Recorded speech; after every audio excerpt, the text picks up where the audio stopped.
O Ministério da Cultura e o Instituto Cultural Vale apresentam a terceira edição do Flitabira.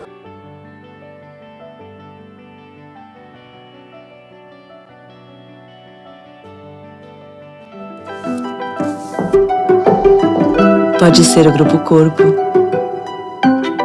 ou a Companhia de Dança do Pantanal.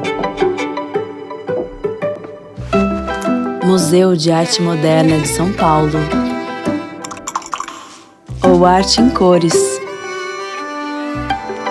Filarmônica de Minas Gerais. Ou Programa Vale Música. Restauração do Museu Nacional. Ou da Cripta da Basílica de Nazaré. Onde tem cultura, a Vale está. Dos projetos que todo mundo já conhece, até aqueles projetos que todo mundo precisa conhecer. A cultura brasileira tem o nosso apoio. É valorizando essa cultura que crescemos e evoluímos juntos. Instituto Cultural Vale.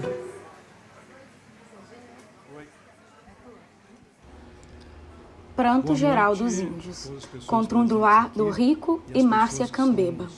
Apresentação feita em 2 de novembro de 2023 no Festival Literário de Itabira, FLI Itabira.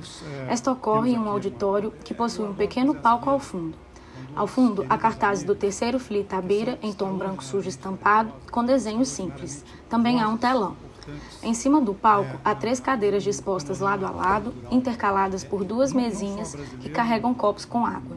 Da esquerda para a direita, a primeira pessoa sentada é Márcia Cambeba, uma mulher indígena de cabelos lisos e escuros, cujo comprimento lhe passa o ombro. Ela traja saia jeans longa e regata preta. Usa na cabeça, em frente à testa, um cocar com penas vermelhas que lhe caem pelas laterais. A segunda pessoa sentada é Sérgio Abranches, um homem branco de cabelos curtos cacheados de tom branco. Ele traja camisa cinza escuro e calça jeans.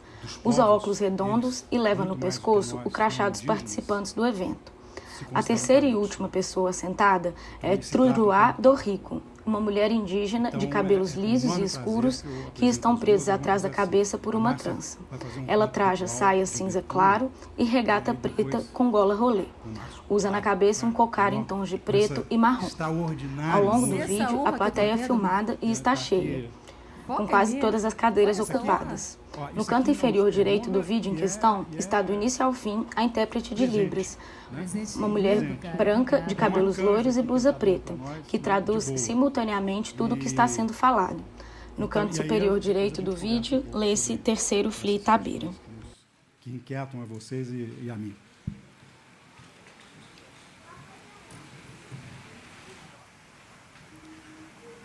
Esse canto é um canto de minha autoria, é um canto que chama para conexão com a natureza.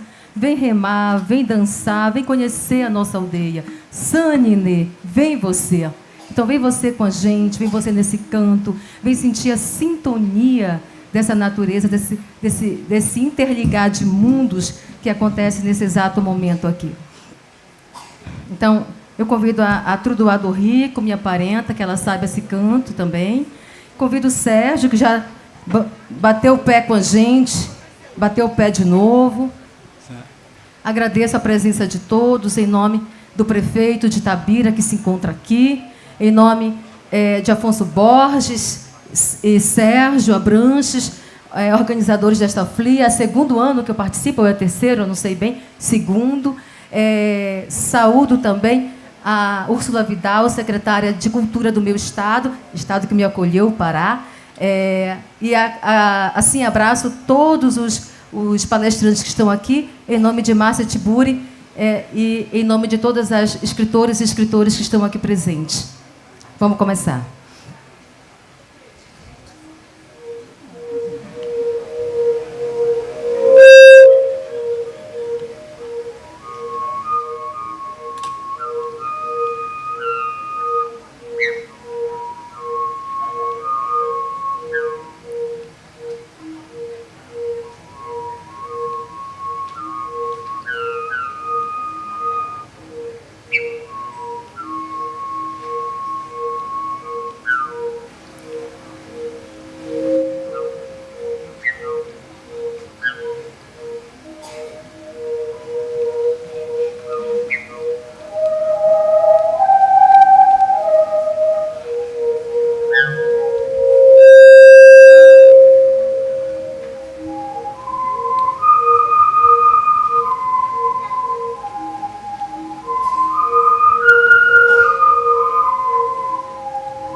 Sani supta sheraritama Sani ne ritama Sani ne ritama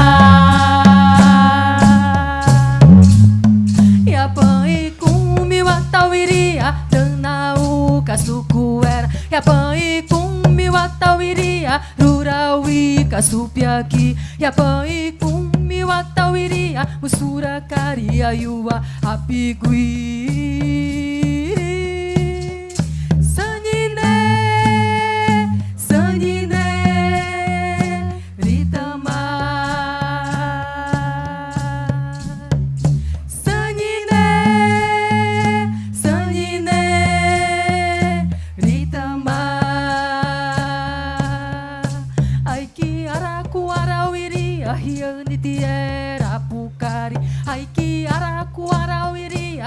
Puxirum, ayuki kamata, aiki araku arauiria, uki awatashira, purawatipa.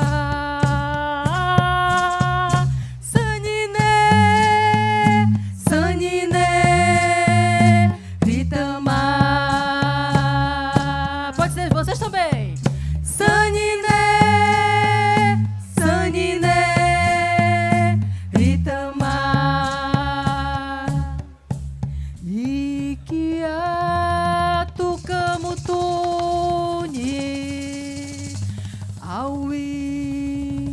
Usuta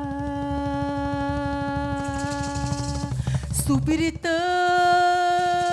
Maui Pinani Sapukatara Mukitanawa Indatana Secoé E que cultura humana Ianeiui Indatana secoé E que cultura humana Iané Yui Sanine Ritama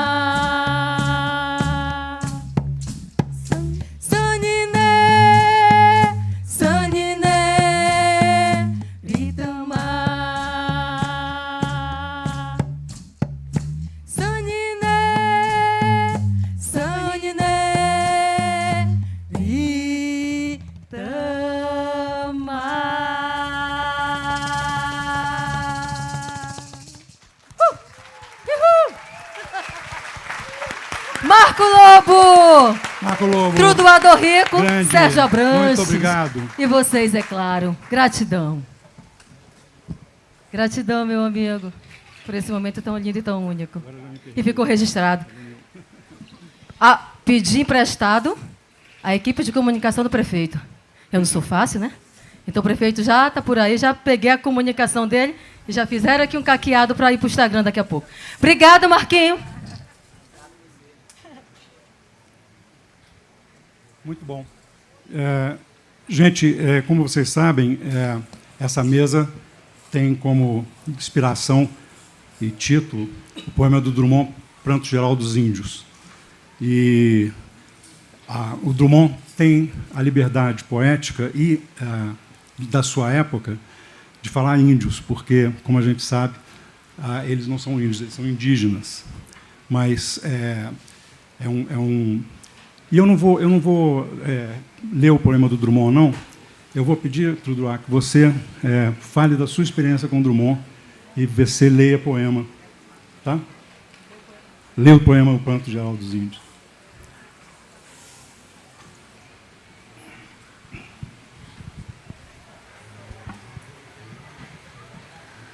Mori Euaron, boa noite na língua macuxi.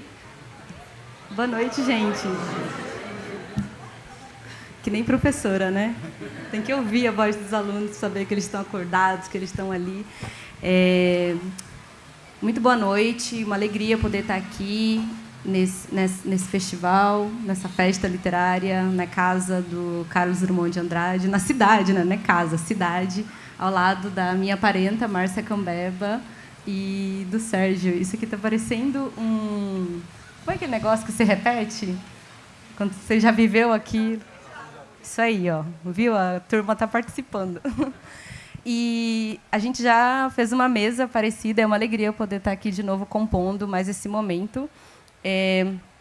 Eu sou Macuxi. O povo Macuxi se localiza em Roraima, no norte do Brasil, mas também numa tríplice fronteira entre Guiana e Venezuela. Então, a minha família vem da Guiana, vem para o Brasil, e depois a minha mãe migra com meu pai para Rondônia. Então, eu nasci em Rondônia, mas eu continuo sendo Macuxi, e cresci nesse distrito do Abunã, que é uma cidade ribeirinha, porque meu pai era garimpeiro. E então o contato que eu tive com literatura, né, foi a partir dos livros didáticos na biblioteca da minha escola. E foi assim que eu tive contato com a poesia. E aí a poesia do Carlos Drummond, assim, era que eu tinha acesso, Carlos Drummond, e outros autores mais canônicos, né? E eu lembro que essa linguagem conversava comigo, e eu ficava lendo e repetindo os poemas exaustivamente, ficava decorando, era o meu exercício.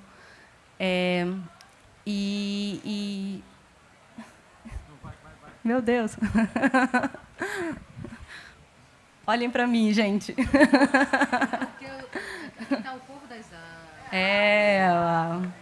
Eu gosto de contar a história da Márcia, né? O povo Cambeba é o povo das águas. O povo nasce de uma gota de chuva que bate numa folha da samalmeira e cai, nascendo o primeiro homem e a primeira mulher Cambeba. Está aqui, né, a água com a gente. Então, voltando lá para o Carlos Drummond de Andrade... Uma forma gentil de desculpar a minha... Imagina. Minha falta de jeito, né? Foi lendo essas poesias nos livros didáticos. E eu estava conversando com o Sérgio que acredito que esse estilo do Carlos Drummond me influenciou, porque hoje que eu escrevo e publico poesia, eu também sinto que eu tenho que contar uma história, então tem um caráter muito narrativo dentro dessa poesia. E vir para o Flitabira foi relembrar esses versos, né? Não foi o poema Pranto Geral dos Índios que eu decorei quando criança, mas o da flor, né? Uma flor nasceu na rua. E posso recitar um pedacinho? Deve. Aqui, né? A Leonina, gente, aparecendo. Preso à minha classe e algumas roupas, vou de branco pela rua cinzenta. Melancolias, mercadorias espreitam-me. Devo seguir até o enjoo? Posso sem armas revoltar-me? Olhos sujos no relógio da torre. Não, o tempo não parou de completa justiça. O tempo é ainda de fezes, maus poemas, alucinações e esperas. O tempo pobre, o poeta pobre, fundem-se no mesmo impasse. Eu estava falando a verdade, viu? Eu realmente... Então, é esse contato que eu tenho com Carlos Drummond, e eu sinto que é um pouco essa influência que foi para o meu estilo hoje, né? Claro que com outras mensagens e outra proposta também, mas pensando o mundo de uma forma subversiva.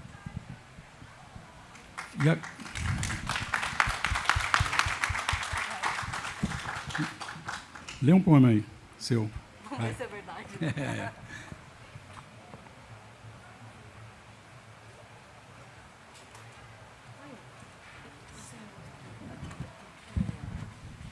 Como eu falei do meu pai, do garimpo, né? Eu vou ler esse poema. Se chama Terra não é mercadoria.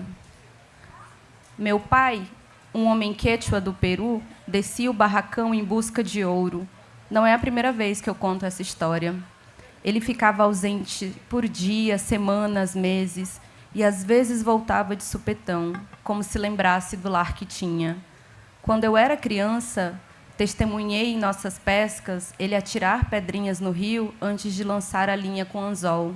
Meu pai, que era um homem indígena, que comia do peixe que a terra dava, que comia a caça que a mata dava, que comia o fruto que o açaizeiro dava, pecou. Sabemos que o pecado é cristão, mas quem disse que não temos religião? Quando ele desceu ao garimpo, ele que consagrava a terra, que vivia dela, pecou. Até hoje vagueia pelo mundo enfeitiçado. A terra não é mercadoria.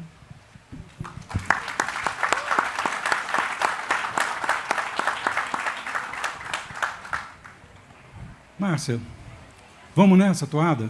Começar com poesia, depois a gente conversa sobre coisa... Estou tentando autografar teu livro, Marquinhos, mas está difícil de abrir o trem aqui. Mas vou, não sai daí não, que eu estou de olho no senhor. Nesse novo livro que eu lancei, De Almas e Águas Cunhãs, eu escrevi um poema meu, que é o meu carro-chefe de trabalho, está em muito livro didático, PNLD, esse Júlia que Trudoá do Rico, ela me corrige. Tá certo? PNLD. Então, é PNLD, Aica Quiritama, que está aqui também já é PNLD, pelo Estado de São Paulo. Vai sair mais uma tiragem dele. Esse aqui é PNLD, enfim, né? Os livros infantos juvenis, que eu escrevo para a infância, como diz o Daniel, porque a gente mexe com todas as infâncias, não só com os piquichitos, mas com... Eu tenho infância, você tem infância, todos nós temos infância. E é para a nossa infância que eu escrevo, né? Por mais que seja esse tipo de literatura aqui. Então, eu escrevi O Índio Eu Não Sou. Por que não escrever Índia Eu Não Sou? Vamos embora, está nesse livro. Não me chame de Índia, esse nome me causa dor. Rememora a violência sofrida pela espada do colonizador. Honro o sangue das minhas ancestrais, perseguidas passo a passo. Imagino a dor da bisavó, que pelo colonizador foi pega no laço. Invadiram as aldeias, corpos estendidos no chão, roubaram, estupraram, queimaram muitas ucas, terror e devastação. Em nome de uma coroa, de um Deus que na cruz se erguia, enquanto o coração sangrava, o invasor se divertia, declarando guerra na força da tirania. Estupro seguido de morte. Casamento sem permissão. Assim minha ancestral pariu o Brasil, berço dessa nação. Índia eu não sou. Sou mulher originária, trago a minha indumentária do meu povo afirmação, identidade com resistência, carrego na barriga a gestação. Sou mulher e faço ciência, luto contra a aculturação.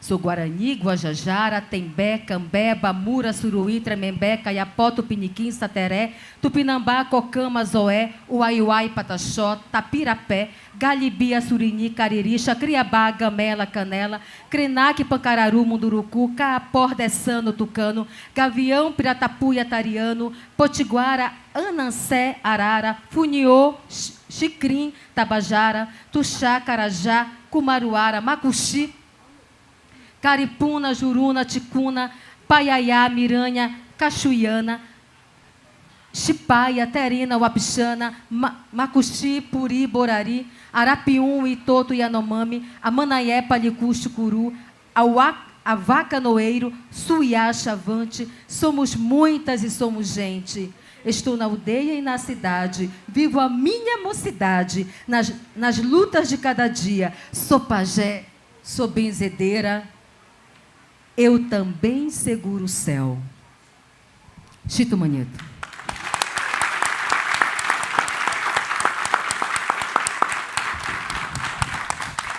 Trudoá, você sabe que o nosso tema desse ano, do Flitabira, é a correspondência, né? A correspondência do Drummond. E nós já tivemos aqui coisas interessantíssimas. Antes de vocês duas chegarem, nós tivemos o Portinari lendo para o Drummond as cartas que ele escreveu ao Drummond e as respostas do Drummond, uma fusão, não é, da arte analógica com a inteligência artificial. Mas eu sei que você tem uma relação com essa questão da correspondência, né? Queria que você falasse para a gente e lesse. Gente, vocês lembram que o Sérgio pediu para eu ler o poema do Drummond? E eu não li. Eu posso ler agora? A gente vai fazendo as coisas. Em outro tempo, mas vai fazendo. Pranto Geral dos Índios. Chamar-te Maíra, Diuna, Criador, seria mentir, pois os seres e as coisas respiravam antes de ti, mas tão desfolhados em seu abandono que melhor fora não existissem. As nações erravam em fuga e terror. Vieste e nos encontraste. Eras calmo, pequeno, determinado. Teu gesto paralisou o medo, tua voz nos consolou. Era irmã. Protegidos de teu braço nos sentimos. O acangatá mais púrpura e sol te cingiria, mas quiseste apenas nossa fidelidade. Era um dos nossos, voltando à origem, e trazias na mão o fio que fala, e o foste estendendo até o maior segredo da mata. A piranha, a cobra, a queixada, a maleita, não te tratavam ao passo, militar e suave. Nossas brigas eram separadas e nossos campos de mandioca marcados pelo sinal da paz. E dos que se assustavam, pendia o punho, fascinado pela força de teu bem-querer. Ó Rondon, trazias contigo o sentimento da terra, uma terra sempre furtada pelos que vêm de longe e não sabem possuí-la. Terra cada vez menor, onde o céu se esvazia da caça e o rio é memória. De peixes espavoridos pela dinamite, terra molhada de sangue e de cinza estercada de lágrimas e luz, em que o seringueiro, o castanheiro, o garimpeiro, o bugreiro colonial e moderno celebram festins de extermínio. Não nos deixaste sós quando te foste, ficou a lembrança, rampulando n'água do rio da dúvida. Voltarias? Amigos que nos despachaste contavam de ti sem luz, antigo, entre pressas e erros, guardando em ti, no teu amor tornado velho, o que não pode o tempo esfarinhar, e quanto nossa pena te doía. Afinal, já regressas, é janeiro, tempo de milho verde. Uma andorinha, um broto de buriti nos anunciam tua volta completa e sem palavra, a coisa amarga. Jiriribói circula nosso peito, e Carori, a libélula pousando no silêncio de velhos e de novos, é como o fim de todo movimento. A manada dos rios emudece, um apagar de rastos, um sossego, de errantes falas saudosas, uma paz, coroada de folhas nos roça e te beijamos, como se beija a nuvem na tardinha que vai dormir no rio ensanguentado. Agora dormes, um dormir tão sereno que dormimos, nas pregas de teu sono. Os que restam da glória velha, feiticeiros, oleiros, cantores, bailarinos, estáticos, debruçam-se em teu ombro. Rondon, rondon. Repouso, de felinos toque lento, de sinos na cidade, murmurando. Rondon. Amigo e pai sorrindo na amplidão. E o Rio da Dúvida hoje se chama Rio Roosevelt, né? Para nos lembrar da colonização. Eu também vou fazer um comentário, né? No tempo desse poema, o que acontecia no país era um projeto chamado Projeto de Integração, que nasce em 1910 com a institucionalização do Serviço de Proteção ao Índio e Localização dos Trabalhadores Nacionais, o SPILTN, que depois, em 1918, vai mudar para SPI. Então, Rondon é o carro-chefe, né, desse projeto de integração do Estado. Então, a mensagem que o Estado passa para o mundo, para o Brasil e para o mundo dos povos indígenas, é que os povos indígenas eram considerados, né, o Estado declarava os povos indígenas como povos primitivos que careceriam ser integrados à civilização, à sociedade brasileira. Então, na leitura do Drummond, o Rondon vai ser um padrinho dos povos indígenas. Mas, se a gente vai estudar, né, a Comissão da Verdade, ou mesmo o livro que o que o Rubens Valente traz, os fuzis e as flechas, a gente vai ver como esse projeto de integração foi um projeto de extermínio contra povos indígenas, foi um projeto de integração, tutela, assimilação, a completa negação da identidade indígena. Eu sempre falo, né, que o Brasil diz que os povos indígenas, os indígenas são os primeiros brasileiros, mas, na verdade, nós somos os últimos brasileiros. Povos indígenas têm apenas 35 anos de cidadania brasileira, em que o Estado reconhece a cidadania sem ter que negar a identidade indígena.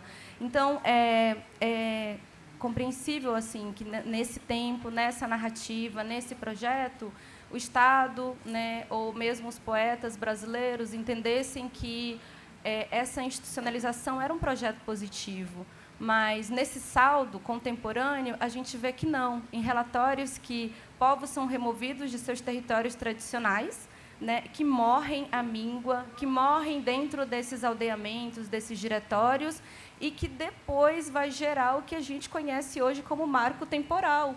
Né? É o SPI, é a FUNAI que retira povos de seus territórios tradicionais. Então, quando a Constituição é promulgada, em 88,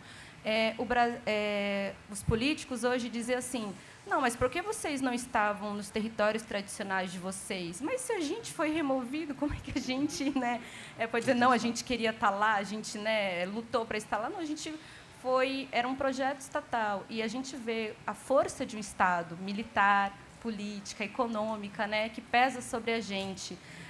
Então, é muito interessante assim, repensar como o Estado, ao mesmo tempo que protege, também ataca, né, os direitos dos povos indígenas, e como isso vai ser representado na poesia brasileira.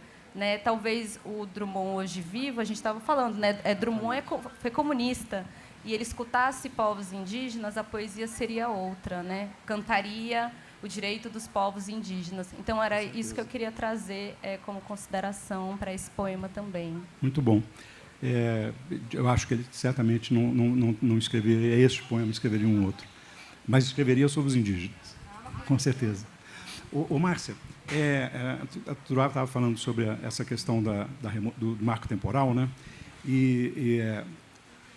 Nesse momento, tem uma discussão, sobretudo por conta da situação do Rio de Janeiro, em que mais da metade do nosso território urbano está ocupado pelo crime organizado, e há um clamor, né, de reocupação do território.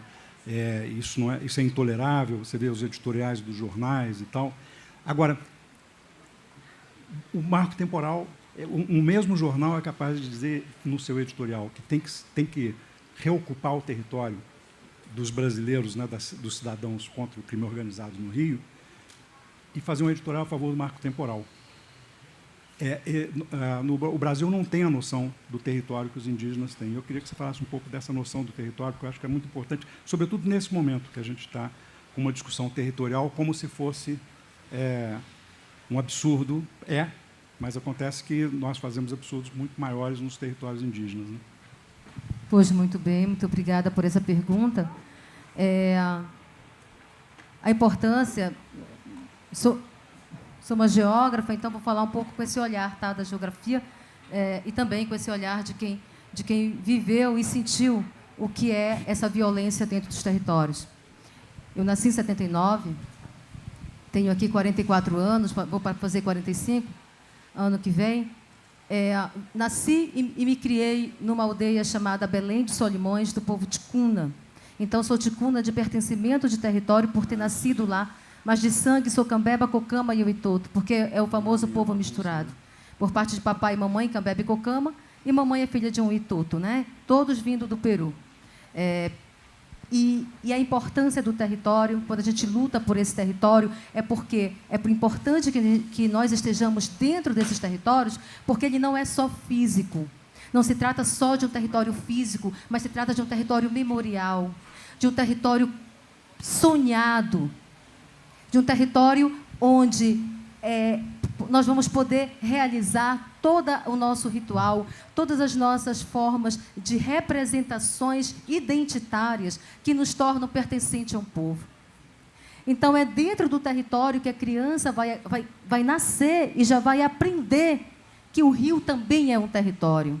Que o rio, além de um território, ele é um pedagogo. E que, além de pedagogo, ele é um ancião, ele é tataravô, ele é bisavô, ele é avô, ele também educa e reeduca. Então, é no território que a criança vai compreender que a remada de uma canoa é tão fundamental na formação, na construção do ser pessoa dela. É dentro do território que a criança vai compreender o que é partilha quando ela vai para a roça e ela vai ajudar com as outras crianças. Eles vão plantar macaxeira. Ah, Márcia, mas isso é trabalho infantil? Não, não. Há uma diferença de tempo e há uma diferença de leitura de mundo quando a gente vai pensar a vivência dos povos indígenas dentro do território e a vivência dos não indígenas na cidade. Existe uma diferença muito grande aí. É plantando a macaxeira, trabalhando o solo, compreendendo aquele espaço de produção, de subsistência, que a criança vai compreender a importância da união, da partilha, porque a roça é comunal. Então, ela vai aprender a arrancar a macaxeira. Hoje, o meu filho não sabe arrancar uma macaxeira. Então, eu plantei macaxeira no quintal de casa e disse, embora, Curumim, tu tem 15 anos, tu vai puxar esse trem daí dessa terra comigo, porque tu vai ter que aprender. Né? Eu não consigo, mamãe, você consegue. E eu seguro o caule da macaxeira aqui, o menino puxa, menino, né? Então eu faço isso, porque amanhã eu não vou estar mais nesse planeta, talvez, para a ancestralidade, Carlinhos vai precisar desses ensinamentos que, ora, ele não tem, porque ele também já é uma pessoa que nasceu em contexto urbano, né? Então, o território ele é fundamental para isso. E não só para isso, é dentro do território que as narrativas vão acontecer. É dentro do território que essas partilhas elas vão ser necessárias para o pensar de um amanhã promissor. Porque dentro do pensamento, da construção do que é território indígena, o nosso tempo ele é circular e não é linear. Aqui, nós temos o tempo linear, presente, passado e futuro. Na aldeia, nós temos o tempo circular, passado e presente. O futuro está muito longe, então a gente não está muito preocupado com ele, mas a gente está também de olho. É preciso vivenciar muito bem o presente, porque sem esse conhecimento dessas memórias, dessas narratologias, desses saberes que são repassados pelos anciões, da valorização de um ancião. Na aldeia, o ancião é o eixo principal, ele é o tronco velho, ele é o doutor por excelência dos nossos saberes. Então, quem come primeiro na aldeia são as crianças, seguida dos idosos, quando sobrar, e se sobrar, os mais jovens. Porque a gente precisa cuidar dessa melhor idade, que aqui se chama melhor idade. E quanto mais idade a gente adquire, mais sabedoria e mais maturidade a gente tem que ter. Essa é a concepção de maturidade, de amadurecimento para os povos indígenas. Então, por tudo isso, o território é fundamental. A gente não quer terra só para ter extensão de terra. Não é isso, gente. A terra ela tem um significado importante, porque também ela não é só para isso. Ali estão plantadas árvores. A árvore ela tem espírito para nós. Cada árvore é importante no seu contexto de existir. Cada terra é importante. Então, tudo isso está interligado, tudo está interligado na casa comum. E a gente precisa compreender essa relação para que a gente possa também entender o que é bem viver e nos conectar novamente com essa natureza natural. Porque nós estamos passando por tudo que nós estamos, porque nós nos desconectamos de nós mesmos, nos desconectando da própria natureza natural. E isso é muito perigoso. E a gente está pensando, nós indígenas, nós escritores indígenas que produzimos literatura, estamos muito preocupados com essas crianças. Como que elas estão, como que a escola está trazendo isso? Como é que território que a escola está se tornando para essas crianças? Qual a cultura que essas crianças vão ter? Porque a gente não está preocupado em conhecer a cultura do outro. A gente está preocupado em vivenciar o que a gente está vivendo, mas conhecer a cultura do outro, não. Então, eu não vou numa comunidade quilombola, eu não sei o que acontece lá, eu não sei como é a vivência lá. E é muito parecido com a nossa vivência. O que eu estou contando aqui é muito parecido com o que se vive lá. E as dificuldades enfrentadas no território indígena talvez sejam praticamente as mesmas ali. E somos expulsos todos os dias de nossos territórios. Aqui foi uma grande aldeia, existiu aldeia aqui. E foram expulsos para que existisse Itabira. Itabira é sentada dentro de uma aldeia indígena. Isso tem que estar muito presente, a gente tem que sentir isso. E como essa identidade, essa territorialidade de ser itabirense, de viver numa cidade que antes foi uma grande aldeia, como tantas outras capitais, como que isso fala comigo? O que isso diz para mim? E o que eu estou fazendo com essas identidades? Eu estou olhando bem aqui para uma parenta minha que, da outra vez, ela disse: Márcia, eu acho que eu sou descendente. Falei: não, ou você é ou você nega, você não fica em cima do muro. Foi verdade ou não foi verdade? Tu pegou outra, puxou de orelha? Foi. E ela vai, se ela falar de novo, ela pega outro. Porque, para mim, descendente, está aqui, ou tu sobe ou tu desce. Ou você afirma ou você nega. Né? Então, isso para mim é importante. E os territórios, eles são fundamentais para que toda essa territorialidade possa se fortalecer e a gente possa reexistir nesse tempo tão difícil que está de sobreviver. Porque todo dia um parente é morto, todo dia uma parenta é estuprada, todo dia uma mulher ainda é pega no laço.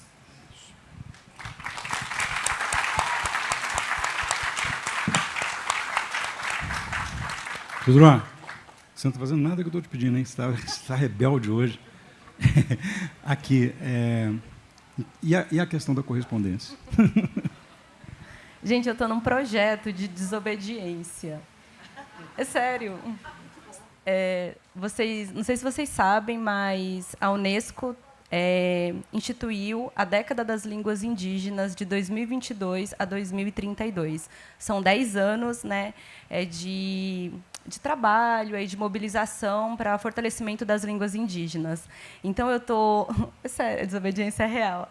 Todas as minhas apresentações, né, que eu tenho slides, eu separo incorretamente a língua portuguesa. Assim. Então, por 10 anos eu vou fazer isso, quando eu puder, né, também, né, gente?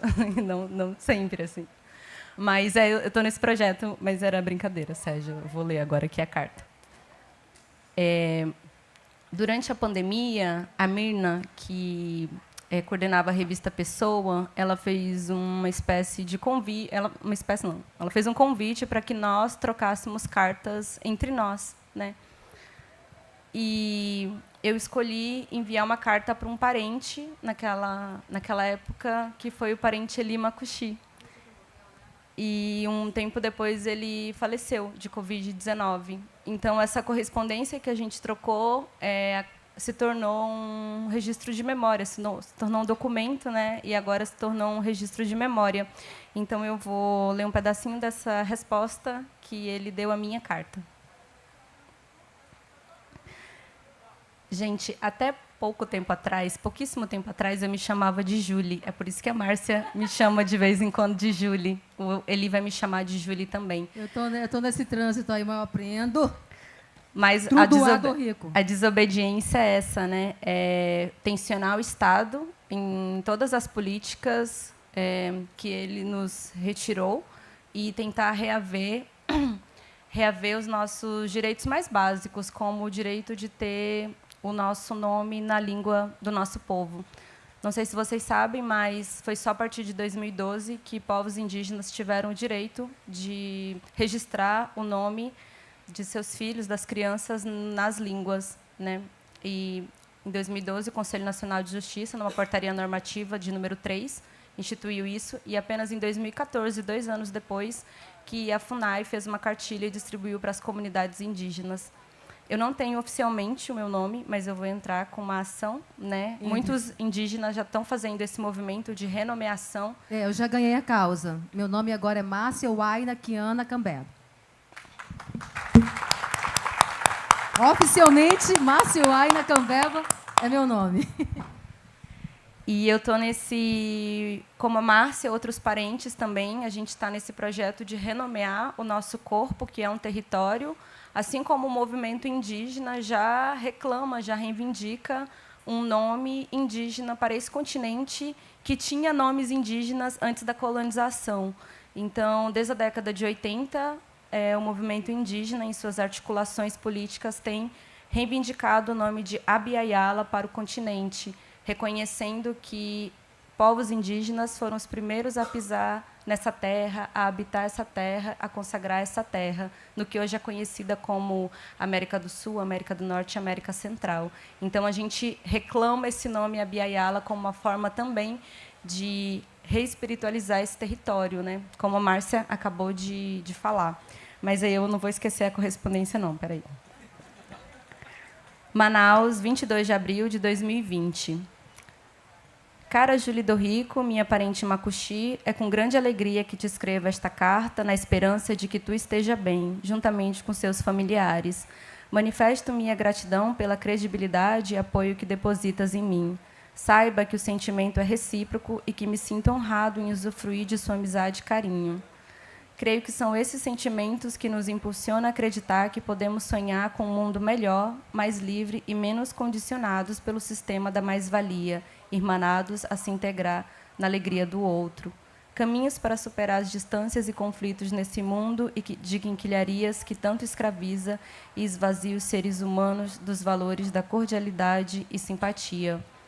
Em nossa última conversa, você solicitava que eu fizesse algumas reflexões sobre a cultura macuxi, tentando trazer para esse mundo das palavras e da escrita a sabedoria macuxi. Como podemos quebrar a tragédia humana que hoje se anuncia com nossos saberes? É possível ainda evitar que o céu caia sobre nossas cabeças?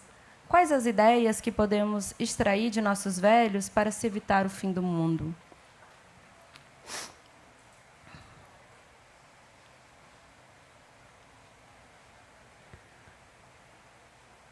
Eu vou fazer uma edição aqui, tá? Então, rapidinho. Então, Julie Macuxi, você pergunta como a sabedoria Macuxi pode ajudar a adiar o fim do mundo.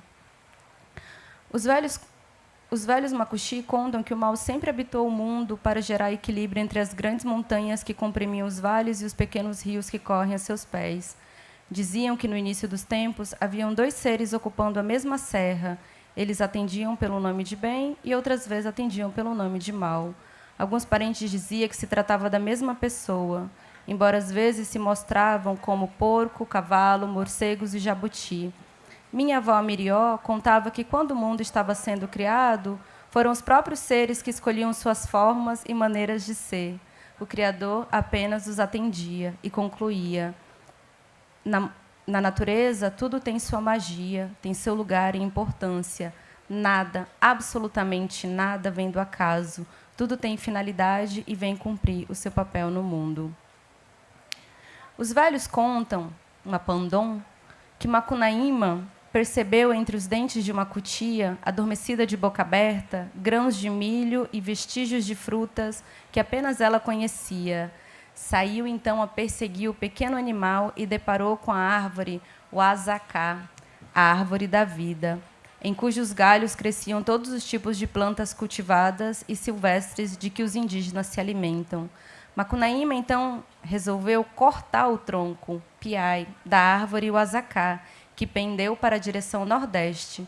Nessa direção, portanto, teriam caído todas as plantas comestíveis que se encontram até hoje, significativamente nas áreas cobertas da mata.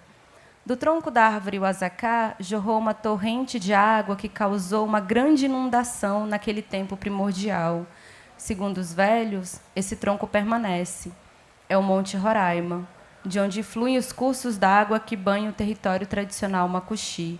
Nossa história fala, assim, da origem do cultivo que marca a humanidade e por que somos diferentes de outros povos.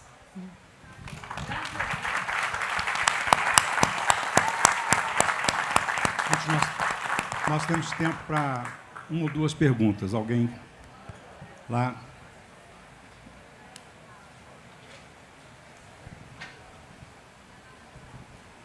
Boa noite à mesa, né? As duas representantes e ao mediador. É saber se vocês duas sabem o nome de Itabira em Tupi-Guarani, ou o que quer dizer Itabira. Eu sei que Ita quer dizer pedra. Me corrijam aí.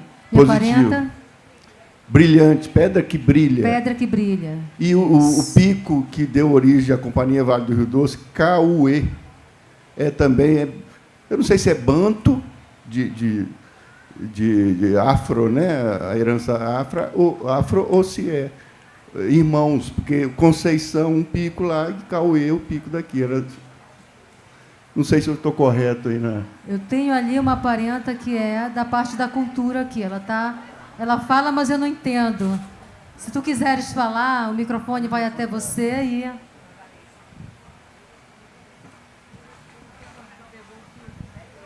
Ei, Márcia, cumprimento a mesa.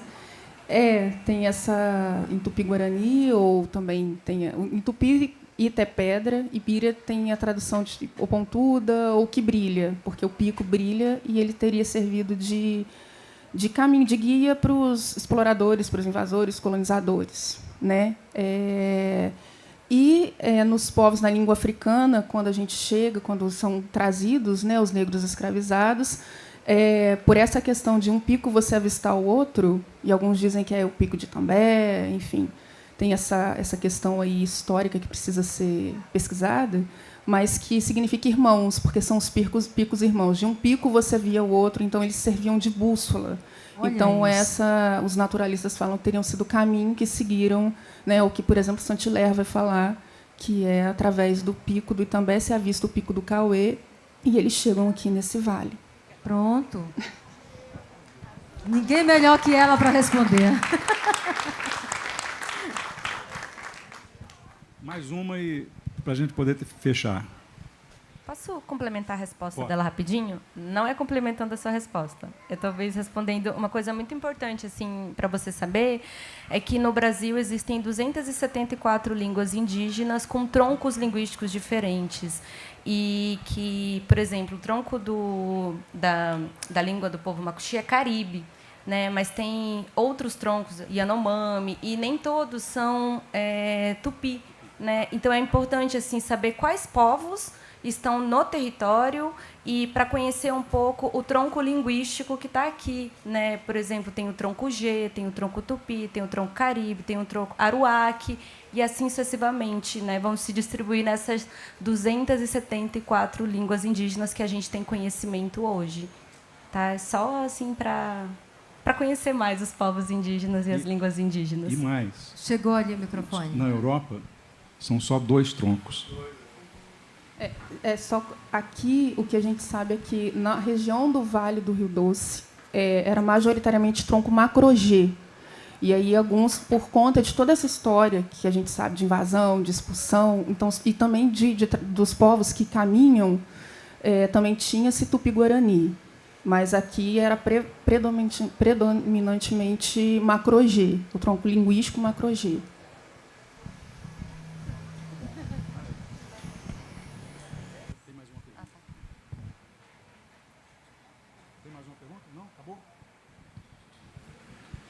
Olha, eu ficava aqui conversando com vocês mais tempo, pedindo você para cantar mais, você para falar mais poemas. A voz está rouca, não dá nem para cantar direito. Mas o nosso tempo está esgotado. Mas eu não posso deixar de falar da alegria imensa que eu tenho sempre em receber vocês. Obrigado. Muito obrigada, Sérgio. Obrigada, gente. Obrigada a todos que estiveram aqui. Muito obrigada. Tem livro... deixa eu fazer o meu merchanzinho. Tem livro... O Aikakiritama está à venda ali. Não, elas vão estar assinando os livros lá. Saberes da Floresta também. Na livraria. Esse aqui também, que é o de Almas e Águas Cunhãs. E tem o infantil. Quem quiser dar uma força para nós, está à venda ali na livraria. Obrigada.